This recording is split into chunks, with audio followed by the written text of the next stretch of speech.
Welcome to the Women in My World podcast. I'm Shari Rigby. Do you need some inspiration in your life to keep walking in your faith as you step into your calling?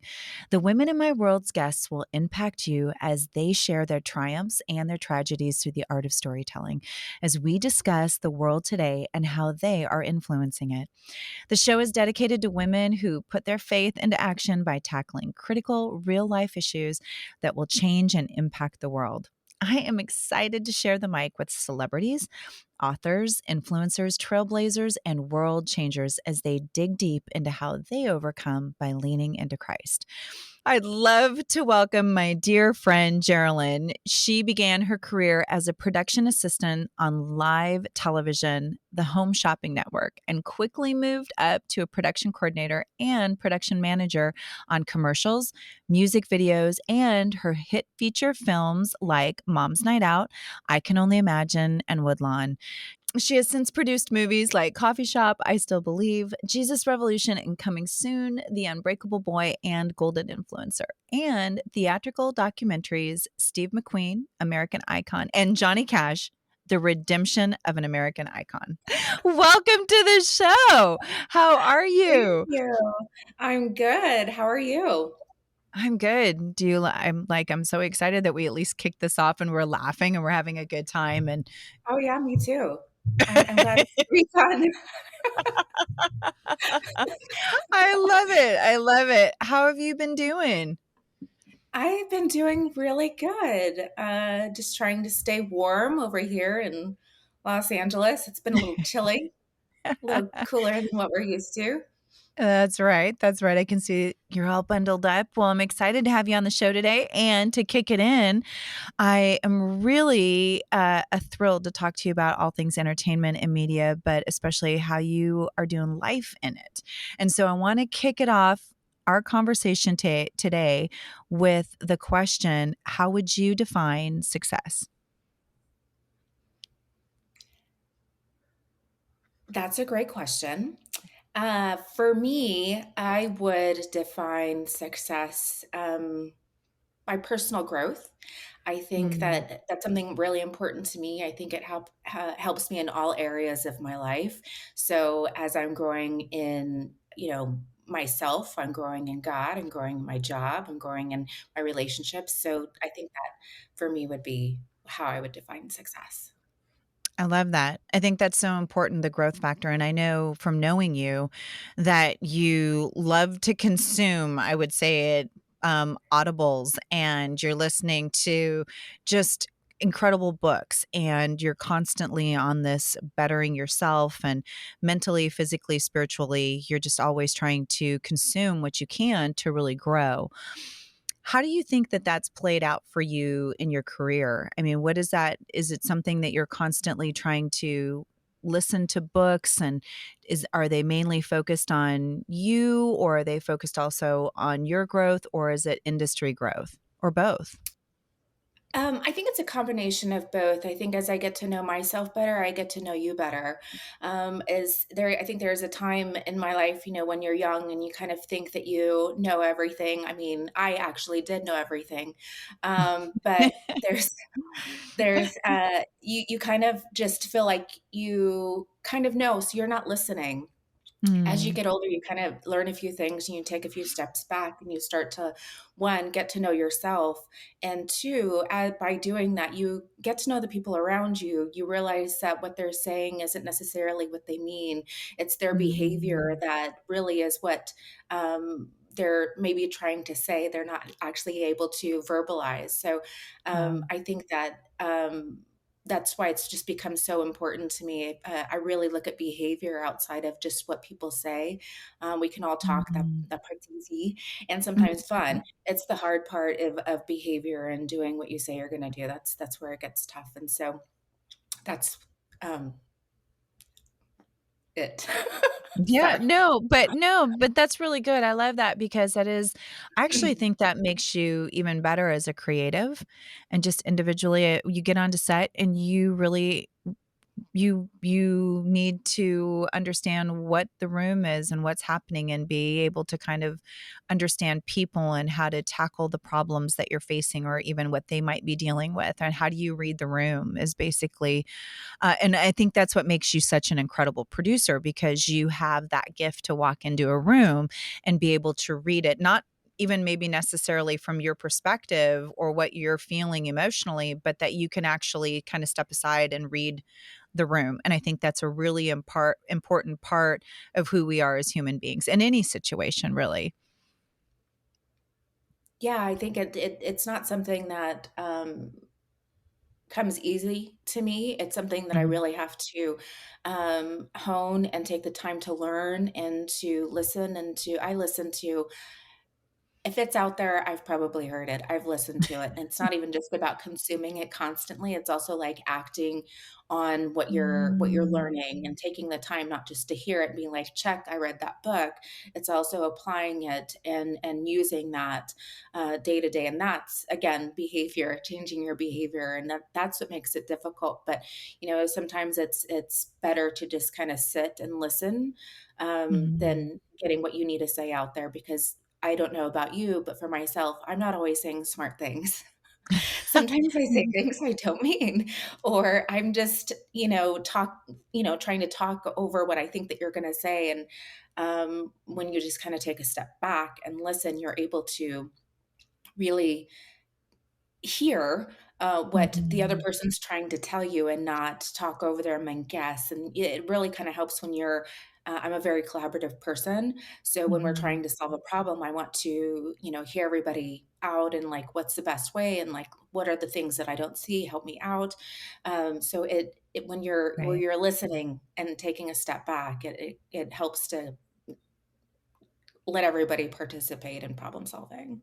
Yeah, no, I think that's really good. I feel like that's a part of um, who I am as well. And, I wish I could always say that, gosh, I always say the right thing. I always have it's like, no, foot insert into mouth, multiple times.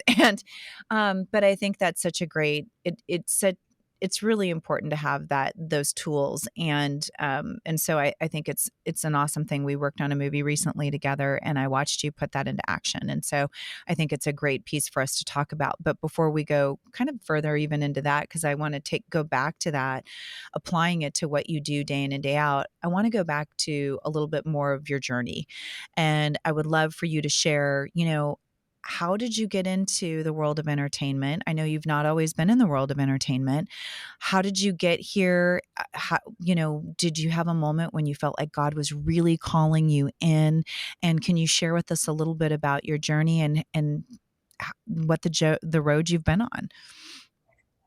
Sure. So my journey is a little bit different. I was working in full time ministry when I was working four different jobs, well, three different jobs to help support my love Wow. for ministry and working full time. You don't really make a lot of money when you're working in ministry, so I was doing multiple things. I was working at a veterans care funeral home. I was working at a granite shop.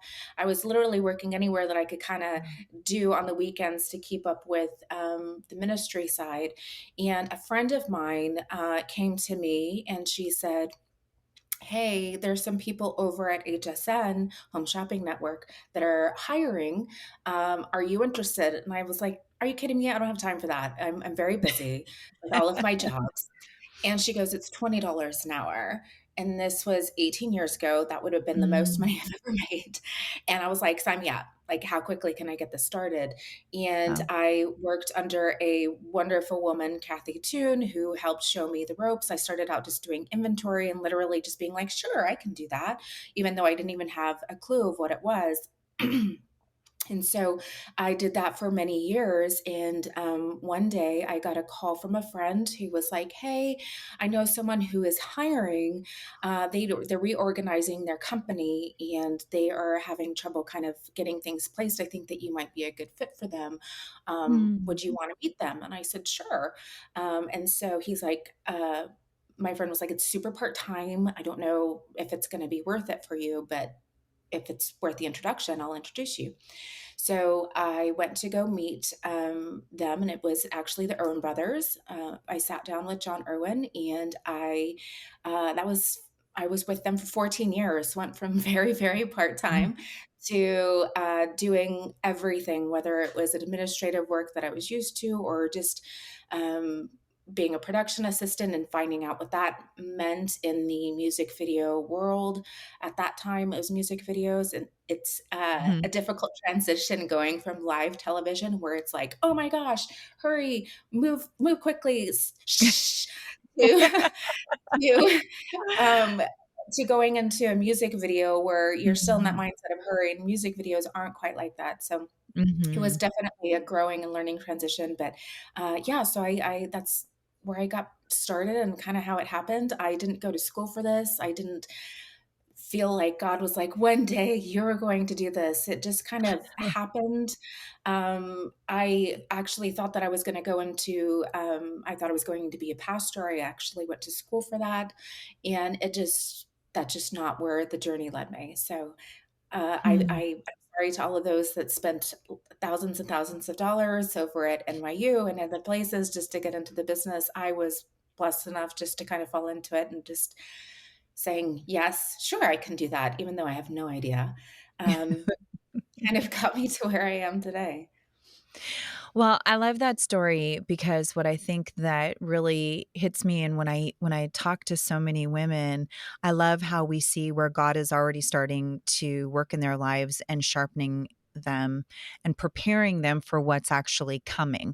And so when I hear you kind of take us through the journey of your story, I look at it and I go, wow, you were in ministry and you were working all of these jobs and that's exhausting in itself. And you're a multitasker and you're able to jump from one place to the next and be able to handle people well and probably product well. And you're organized, or you couldn't do that, and then you go to work for the Irwins and, you're going into live TV but you bring all the ministry aspects and the inventory aspects and the people, dealing with people and into that. And I always go, never, nothing is for waste. Everything comes back around and we use that actually in what we seem, God starts to use all of those things in our lives to actually make it, I think, make way for us into the place that he's calling us.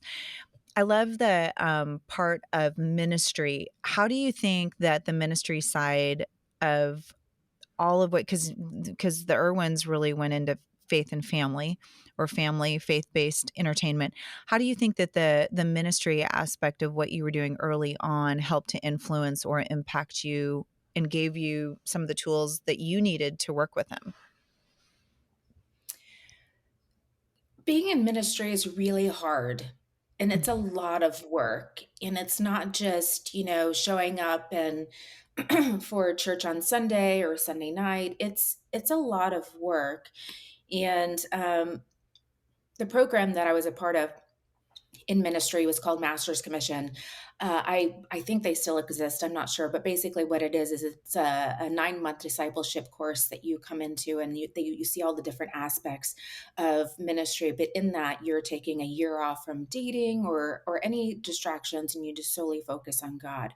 Well, that's the premise of it, in that you're working so hard. You're serving others, you're serving the pastor, you're Mhm. serving the pastors, the pastoral staff, administrators, kind of learning everything, not everything, but a lot of the elements that go into running a church. And it's kind of like running a business, and it's all just a lot of work. It takes a lot of hands. It takes a great team and working together. And there's no such thing as like, that's not my job. Oh, I don't do that. You figure it Mhm. out. You get your hands dirty Mhm. and you make it work. We were doing crazy things back then, like putting on outreaches for 1,500 people, 2,000 people. I didn't know how to do that. Wow. I didn't know how to get donations. I didn't know how to do any of those things, but you kind of know what the goal is and just kind of make your own path to get there. Mm. In that, working with the Irwin brothers, it was kind of the same thing. They operate in such a creative way in all aspects, meaning, okay, so we're going to for example, we're going to make a movie. Well, instead of just making the movie first, what we're going to do is we're going to go, it's going to be about these two people. Let's go find those two people, get their story, video them, make that into a video before we make this. We kind of create the story before we actually make the story. So, in that, it's just all these things that you don't necessarily know how to do, but you Mm, figure it out. Like, here's the end goal. All right, here's the path in order to get there. And working with them, like I said, they don't stop. mm, They don't stop mhm. ever. They're Yeah. constantly working, constantly planning, constantly coming up with new and different things. So there's not really any downtime to be like, "Oh, wait, we can't do this. It's too big." It's like, "Here it is. Here's the goal. Let's figure it out. Let's move there and let's make it Mm, happen." And so I mhm. think being in ministry and depending on your skills in a different way really prepared me for, because I never knew what I was doing when I was in ministry. I knew how to work with people, and that's really it. And for some reason, I was able to transition into production, where it's like, I don't know what I'm doing. I don't know what this thing is, but hey, guys, let's work together. Let's Mm. figure out. Let's make it happen. So yeah, it's kind of different but the same. Yeah, yeah. Well, I know it's busy, right? It's like a training ground for you to be a part of the industry. I always tell people like this is not a glamorous industry to be in. What people see on TV and red carpets and all of those things, like that's only a very small, you know, bleep of what this actually means to be part of the industry. It's exhausting and it's long hours and it's really taxing on an individual to, and your life in general. Which, leads me to kind of the next question for you. Take us on a day of what it looks like for Jerilyn as the producer to be a part of a project from the time you kind of clock in until the time that you leave. Take us through what that day would look like. So depending on what I'm doing, I think what I'm like all aspects of movie making, meaning, okay, we have this idea and the concept. What are we going to do with it? Oh, we need to find a writer. Okay, let's get a writer. Okay, let's Mm, break it down into story and finding the creatives and like building that team and building the story as best as we can, and then getting into script form. And so I mm, love all of that development part of creating a movie. Then there's pre-production. So depending on mm, where I am in that, pre-production is to me the most fun. I mm, love pre-production. It's where you get to dream, it's where you get to like have all the big ideas. There's no dollar signs. It's just dreaming. It's just like making it, as big and as wonderful as you can, and then kind of narrowing it down and being more realistic as you get closer to production and to what you can actually afford and when it actually can be. But I love pre-production where it's you plan and you figure out what you're going to do, and all the hard work is really, to me, there. mhm, um, then if we're in sorry, then if we're in production, which is not my least favorite, but it's not my favorite part of the movie making process. it's it's where the really really hard work is. That's where all of your mhm, planning and all of your thoughts and all of the what ifs come into play. And there's your problems, there's your people, you're dealing with people, so therefore there's going to be positive and negatives depending on mm, what you're doing for that day. So production is, some people think, is like the fun part or like the glamorous part because you're working with, the cast or whatever. But to me, that is just where all of the hard work is. And mm, it's just, if you don't plan well in pre-production, your production is just a nightmare. mhm. Um, like people say, fix it and prep. That's Yeah. I'm all about that. If I ever hear like, oh, we can just fix that in post, it's like, no, then we're not doing our job in production. That's Um, right. I really hate that saying. Then when you're in post-production, it's kind of a different d s it's a different phase. So, Mm, it's a little less intense for everybody but the editor. It's mhm, when the editor gets to shine and he or she works really, really hard and takes the load of what's mm, going on. And so during post-production, it's getting to form your story, see all the work that you've done, see the planning, seeing it played out. Now, okay, what are you going to do with it? How are you going to mold and form the story that you mhm, have? Yes, you have the script, and yes, you know where it's going to go. But as you're looking at it, it can be a little bit different than what you had in your head. And so I really Mhm. find beauty in post-production of just making it to what you actually want, or to what Mhm. it could be, where you're like, "Oh, I didn't think about that. This person, cast member played this said this line in such an interesting way. I'd like to kinda turn the scene in a different way." So Mhm. so in post-production, it's I love post-production. A lot of people don't like it. I love it. I think it's kinda fun. Um, but yeah, so depending on what phase I am in the process, is Mhm. kind of depends on what my day looks like, but I love the whole thing. I love it all. It's I wouldn't Yeah. do it if I, didn't love it. Love every process, and, they're like your like pets or kids that you have that you just love on for like Yeah. sometimes 2 years, that you're there from conception to when it's in theaters and then home entertainment, and they're your Right. babies that you've nursed and Right. like took care of, and as they begin to grow, they just like start becoming their own thing, and it's just, fostering them as they, you know, get out into the Yeah. world and how people receive it. No, I love that answer, and I think that, producers have a really tough job, and there's so many different kinds of producers, right? Like, there's the accounting producers who are line producers, there's creative producers, there's production coordinators, there's producers who just go out and, I shouldn't say just, they actually go out and they're, getting the money. So there's so many different, pieces and producers, and so people always will come up and they'll start talking to me about being a producer, and it's like, "Well, what kind of producer do you wanna be?" And they kinda look at me and they go, "I didn't know there was a difference." You're like, There's a "Actually, big there's a big difference. difference." There's a There's a big big difference. difference. There are these amazing people out there that are producers that can do all aspects of producing. Mm. That's, the accounting part, the creative part, the raising the money. There's people that can do that. I am not one of those people at all. You give me numbers and I'm like, like I don't know, like my brain literally just shuts down. I don't know why. I mean, my dad is literally a mathematician. It did not get passed down to me in any capacity.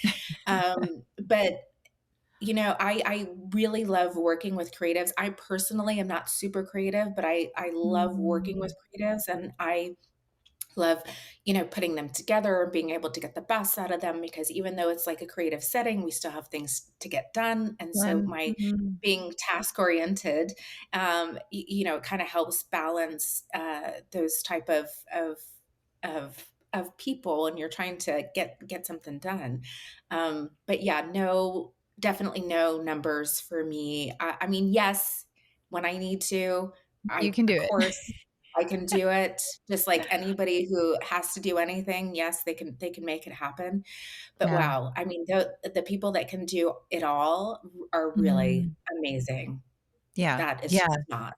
Not There's me. well, and you know what, and it's a good thing that we can't that all because everybody has their gifts and talents, right? And it's like you're gonna excel at something, and I always find, like, there's just people out there that are really good at one thing. They could be good at a lot of things, but their probably sweet spot is, like, one of those things within that, layer of cake. And so I think that you as a producer, you're such a good problem solver and a people person, which takes me into, what have been ha- is there a movie or project or something that you've just been like, man, this has been my favorite thing. I love this. I love the story. Has there been one of those projects? Has there been a project that maybe you thought, oh my gosh, how was I ever a part of this? Or has there been something that you've been on and you're like, I don't even know if I can do this anymore? Being, coming from something, because there's those moments, right? Like in our Mhm. business, I'm sure in business in general, you go, man, this is not good. I don't even want to go back to that job, or this was fantastic. So have you experienced those? Absolutely. I think if you haven't said to yourself at least 2 or 3 times, "What am I doing? I hate this. I'm gonna quit." I wonder if you're actually even making a movie, because it's that hard, and you're dealing with a lot of different personalities, a lot of different Mm, scenarios, a lot of different ideas of the way that it should be done, and it's it's a really, really hard. It can be fun and all of those Mhm. things, of course, but if you're not questioning, like, "What am I doing here?" I'm just wondering if it's real or not. Like, are you really making a movie? Are you really doing something? Um, Yeah. so yeah, I definitely have those days. I think that the love for all of it is more than the days that I, have a bad day and that I don't Mm. like it. The project that, I think of when I think of, "Oh my gosh, I hate this. Oh, wait. Oh, no, I love it. Oh, no, I hate this," was, my experience on The Unbreakable Boy. Mm. It hasn't come out yet, and it's a really beautiful story, and it's the project that I'm actually most proud of. Mm. But getting it made was just it seemed like it was going to be really simple. We had a first draft. From first draft to getting it greenlit by the studios, getting it casted, to day 1 of production was 10 weeks, and this was in the middle of COVID, 2020. Wow. This is Wow. insane. Does not happen at Wow. all. And so I'm thinking to myself like, "Wow, okay, like, this is gonna be great. Things are just moving forward. We're gonna have no obstacles." Absolutely not. It was Mm. one of the most difficult films that I've ever made in the sense of just 1, obviously COVID. It was cold. We were filming in Oklahoma City. It was just like Mm. every single day was just a challenge to get through what we had on the page, with what we had, to deal with as far as like COVID, all of those aspects. And I'm being told that we were the first movie in the U.S. that was signed with 3 unions that did not get shut down. So Mm. that was really great at that time. Wow. It was just really, really hard, but in that difficulty of just like I said, making a movie is already difficult, but adding all of Mhm. these other elements to it, it really brought everyone together. It really brought the cast together, the crew, where it was just like, "Okay, guys, we wanna make this movie. We're in love with this story. What are we gonna do to make this happen?" Mm. And it's the love for the project, the love for each other, the love of like, okay, we had a bad day, but we're going to figure this out. Let's make this happen. Yeah. Um, but we all kind of like put down egos, put down whatever would be holding us back from making it happen, and just doing it. So Mm. that's probably my love hate relationship on a project. It was real, and I'm really excited for everybody to see it when it comes out. But It's awesome. and it's tough. It was tough. It was It is great. tough. And that's based on a true story, right? It's It is. It okay. is, based on a true story by, Scott and Teresa Lorette. Okay. I love that. I think and that's really what that's why I think entertainment is so interesting because we really do go to battle in a different way, but we go to battle.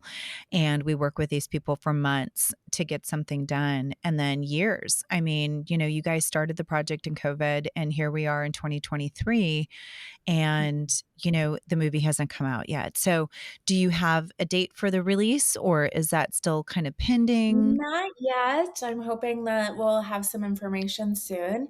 Yeah. It will be coming out through Lionsgate, so, hopefully we'll get some, info soon enough.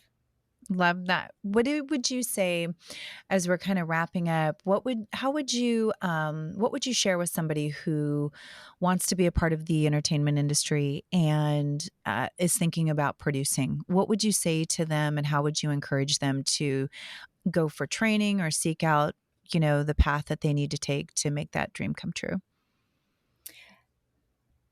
I mean, it's probably not encouraging, but what I normally say is if you can do anything else in your life and be happy and love that, go do that, Mm, whatever that is.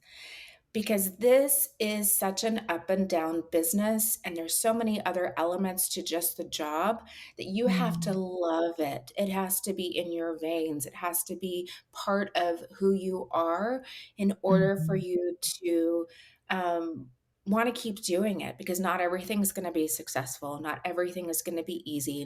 There's not always going to be red carpets and cameras and any of those things. There's not always going to be that. So if there's something else out there that you want to do that you'll be just as happy doing and love, go do that. Mm. If they're not, for all the crazy ones out there that I still question why I do this sometimes, but you it is so much work, and I think that, um, what I love about, this business or the industry is that no job is more important than the other. You have Mm. to all work together. So whether you're a production assistant or, a director, it doesn't matter. We all have to work together in Yeah. order to make this thing happen. And so until you can respect other departments and what they do and the craft Mm. that they have. I, Mhm. I think that I started out as a production assistant and I've worked my way up through the process of making a movie and on the ground, not just being an executive. And I Right. think I learned so much in that. So I guess that would be my suggestion is for anybody who wants to get into it, not just to like jump and be like, oh, I have a script. Yes, you can do that, but just be on the ground, like, become Mhm. volunteer or become a production assistant where you get all of those um, real life experiences, not just in a classroom, but like having to do fire watch and do all of these things that are not Yeah. fun, but yet it's so important that you have to have somebody doing those things. Right. um, Learning, I mean, that's how I learned, is just Mhm. by doing and guessing and making mistakes and getting it wrong and sometimes getting yelled at. But guess what? If I wouldn't have done those things and if I wouldn't gotten yelled at and got my hand slapped, I was going to do it again and do it wrong. Right. So, Mhm. so I'm grateful for all of those experiences because you just kind of learn, and then in that you find your own way and of doing Mhm. things, your own. Sometimes doing it better, and sometimes doing it the traditional way of just the way that it is to get it done. But I think that starting there is what was That's my good. path, and I obviously it made me to who I am. And so, of course, I would suggest that because it's like, why wouldn't you want to be like me, right? That's right, that's right, that's right. No, I love the way you said that though, because, well, first of all, it really is. It's like you wanna know, are you gonna actually like what you're doing? And where do you start? And a lot of times you start in one part of the industry and you end in another place because you realized really quickly, wow, I don't really love that area, but I really like that, or I'm actually really much better at that than I am here. Or there's people that come into it. In fact, I just was talking to some friends where they do an intense camera workshop, steady cam workshops, and they have people who come in from all over the world. And they were saying, these are people that are dreaming to be camera operators, steady cam operators. They'll come in, they spend all of this money to experience it. They put the units on, and before they're done with the class, even they're like, this really isn't for me. And wow, like, think about that in the sense of you go, okay, gosh, that may have just saved you lots of years of heartache and pain and financial, whatever. So do go find what does make you really happy. And so I'm always saying, like, test things out, try things, don't limit yourself. See where you actually do find yourself leaning. When I would go on set, I was started as an actress, but I never really wanted to stay in front of the camera. I always found myself gravitating behind the camera. I just did. Like, it wasn't even an intentional thing. That's where I was like, just there, and excited about that. So I think that's such a great point, to start where you can and learn everything you can, and whether you like it or you don't. And if there's something else that you're really good at, you may want to go experience that first and see if that's where you need to be. Absolutely. Yeah. I mean, the basis of what we do is just serving each other. Yeah, Um, I love it that. may not look like that all the time, but that's essentially what we're doing. We're serving Mm, and trying to make the vision of the director a reality. And Yeah. so in that you have PAs that are serving really everybody. They do everything. Yep. They be nice to them because they're doing Be very everything. nice. And they're Know not, their name. Know yes, their name. they are so amazing. We literally can't get anything done without them. We're all serving each other. The PAs are serving everybody. The grips are serving, the set and the Mhm. electrician and the DP and the director, and everybody's serving everybody in order to get this thing done. So it takes a lot of work, and I think a lot of Mhm. respect for everybody. And I think if you look at it like that, more than Mhm. ego, you can probably get a little further. Well, I love you. We'll wrap up. We've actually did 40 minutes together, so which is Yay! awesome. And I mean, thank you so much for being here and being part of the Women in My World. And I just love how much you add to it, and just who you are as a human being is just an incredible part. You really do minister to each and every one of us. Oh, thank you so much for having me. It's been an honor. Thank you. Awesome. I love you. Well, hey, ladies, make sure that you go on and you can download this podcast on Spotify, Edify, and Apple. Go ahead, download it, share it with a friend. We know that you will be inspired, encouraged, and impacted by what you've heard today. And we just want to give a shout out to our sponsors, Edify. We could not do what we do without you. So thank you again for joining us for this episode of The Women in My World.